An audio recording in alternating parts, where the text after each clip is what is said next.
Bismillahirrahmanirrahim. Lecture number 10, Computer Science. Students, we are studying our unit number 2, in which we are studying basic commands.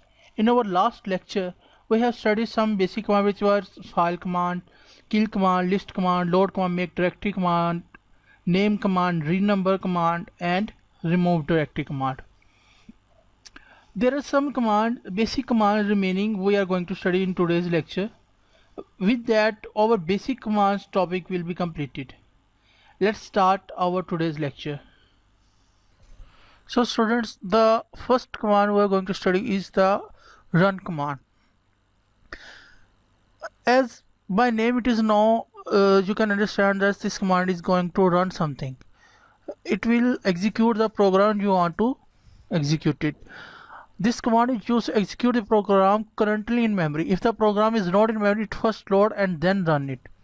We have read the load command. Load command is used to load the program that is already stored in the memory and then you can run it. Syntax: run line number, comma R, or run file name, comma R.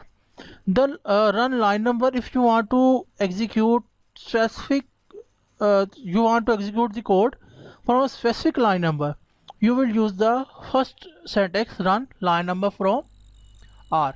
And if you want to run a file name, a whole file, then you will give it the name and then type R. The R, what will R do? R will be do that if any file, all data files that are connected to this execution of the program will remain open. What that mean? It means you have executed a code that has multiple data files. R will not let the files close until the execution is completed. Once a file is executed, it will automatically close, but R will not let it do that. By default, the run command starts executing the program from the beginning. However, if the line number is specified that the execution of the program starts from that particular line number, when the file name is specified with run command, it closes all open file and deletes all memory content before loading and executing the specified file from the disk. Before you load it and execute it, it will first close all the files and then it will delete all the memory content before loading and executing the specified file. The R option is used to keep all data file open during the execution of run command. Example: run table.bash, R. Execute table.bash without closing data files. Remember one thing, if you are using the speaker on the computer, please note that executing the run command will turn off any sound that is currently running and reset to music forehead. If you are some developer do that, they place music at the back and then start the coding. In GW Basic, when you execute a program, it will close all the sound and just play the sound that is already in your program. Next is save command. This command is used to save the program on the disk for later use. You have done a coding and you haven't saved the program, and in the future you need that program, you will regret it that why shouldn't you save that program. So better is that you store that program for later use. This command is used to save the program on the disk for later use. Save file name, comma A, save file name, comma P. By default, GW Basic the file in a compressed binary format. If the option is specified, the file is saved in ASCII format. The option P saves the file in an encoded binary format, protected format. We cannot list or edit a file saved in protected form, however, it can be executed. Once you have saved it using protected mode, you will not ever be able to edit it or list it. You can only be executed. Like save matrix.bash, A saves the file matrix.bash in ASCII format, and save matrix.bash, P saves the file in encoded binary format.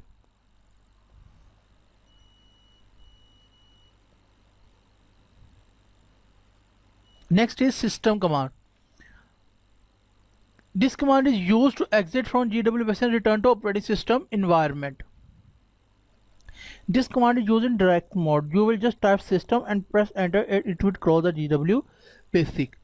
Syntax system, example system, type in direct mode. Next is list command.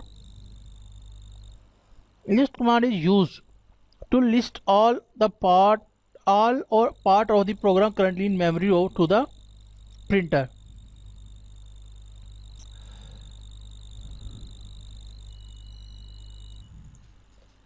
So there is a mistake in this written that this command is not the list command, this is list command. This one's it is used to show what is the line number that is going to be printed on the paper. List line number from to line number or list from and so on. GW basic always return to command level after list is executed. The line range options for list are same as for the list command. ठीक है? So you can say the list and list are the same, but there is a little bit of difference between these two. List command is used to list the program in the memory, and list is used to print the command or the lines of code that are currently in memory of the printer. Okay, next is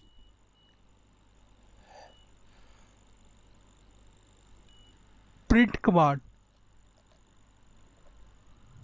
This command is used to print data at the printer. Syntax lprint list of expression, last semicolon.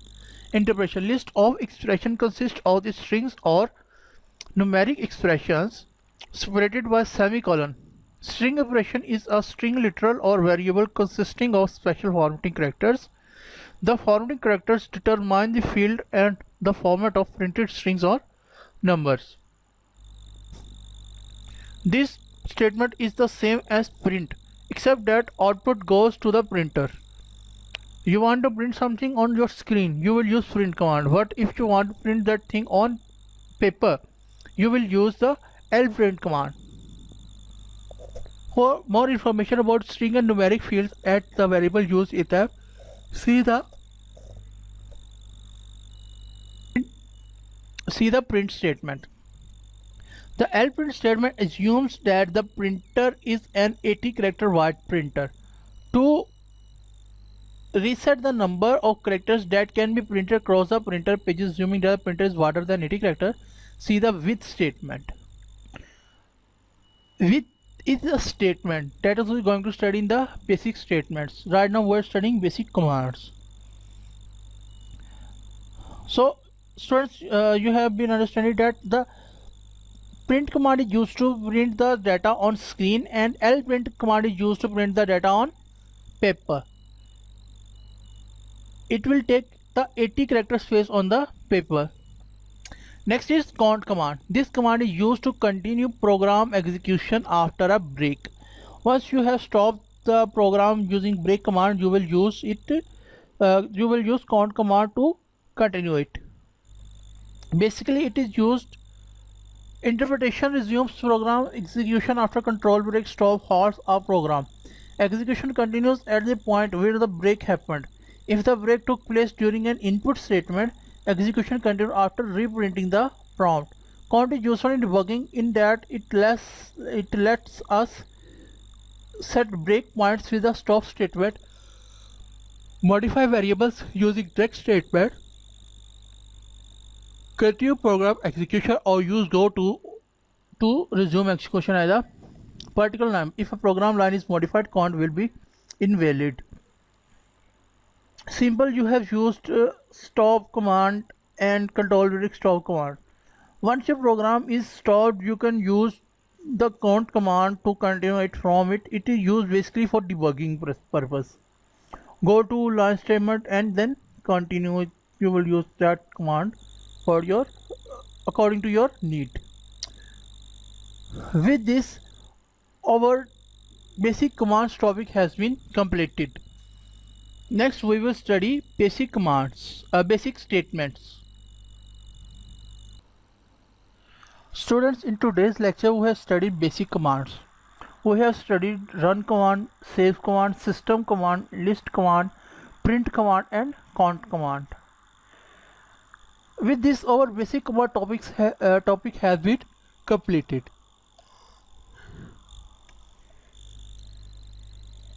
In our next lecture we will study the basic statements. If you have any issue right now till these topics, any issue, let me know. I will get a video lecture for you, and I will bring a video lecture for you so that there will be no error or issue you are facing. But none of the students have been told that they have an issue in the lecture. So please, if you have any issue, let me know. Till next lecture, Allah Hafiz.